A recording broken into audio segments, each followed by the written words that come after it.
कोल्हापुरातील फुटबॉल प्रेमींना उत्सुकता लागून राहिलेल्या यावर्षीच्या फुटबॉल हंगामाला उद्या 1 डिसेंबरपासून सुरुवात होती आहे. कोल्हापूर स्पोर्ट्स असोसिएशनतर्फे आयोजित KSA लीग फुटबॉल स्पर्धेनं यावर्षीच्या फुटबॉल हंगामाचा किक ऑफ होणार आहे. दरम्यान यावर्षीच्या हंगामासाठी वरिष्ठ आणि कनिष्ठ गटातील संघाच्या खेळाडूंची नोंदणी पूर्ण झाली आहे. यावर्षीच्या फुटबॉल हंगामासाठी शाहू स्टेडियमच्या डागडुजीसह संपूर्ण काम पूर्ण झालं आहे. KSAच्या वतीनं मैदानात आणि मैदानाच्या बाहेर देखील हुलडबाजांवर कारवाई करण्याच्या दृष्टीनं CCTV कॅमेरे बसवलेत.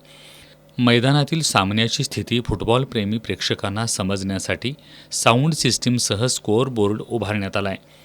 गेल्या काही वर्षांचा अनुभव लक्षात घेऊन आक्षेपार्ह पोस्ट आणि सामना संपल्यानंतर साऊंड सिस्टीम लावून विजयी मिरवणुका काढणाऱ्यांवर पोलीस प्रशासनाची करडी नजर असणार आहे.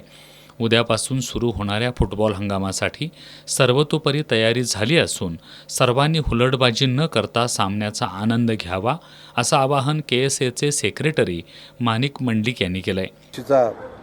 सन 25-26 हंगाम चालू होत असताना सर्व खेळाडूंना, सर्व क्रीडा रसिकांना, सर्वांना माझी नम्र विनंती आहे की आपला सीझन हे चालू होत असताना की जे आपल्या कोल्हापूर फुटबॉलची जी संपूर्ण भारतामध्ये ती जी वाट बघितली जाते आणि भारतामध्ये त्या संदर्भातला एक दबदबा निर्माण झालेला आहे कोल्हापूरच्या फुटबॉलचा, तर तो चांगल्या पद्धतीने पार पाडण्यासाठी, उलट चांगलं त्यात निर्माण करण्यासाठी सर्व खेळाडूंना आणि क्रीडा रसिकांना माझी नम्र विनंती आहे की तिने चांगल्या प्रकारे त्या खेळाचा लाभ घ्यावा.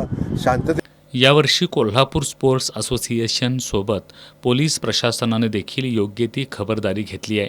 त्यामुळे यावर्षीचा फुटबॉल हंगाम सुरळीत पार पडेल अशी अपेक्षा आहे.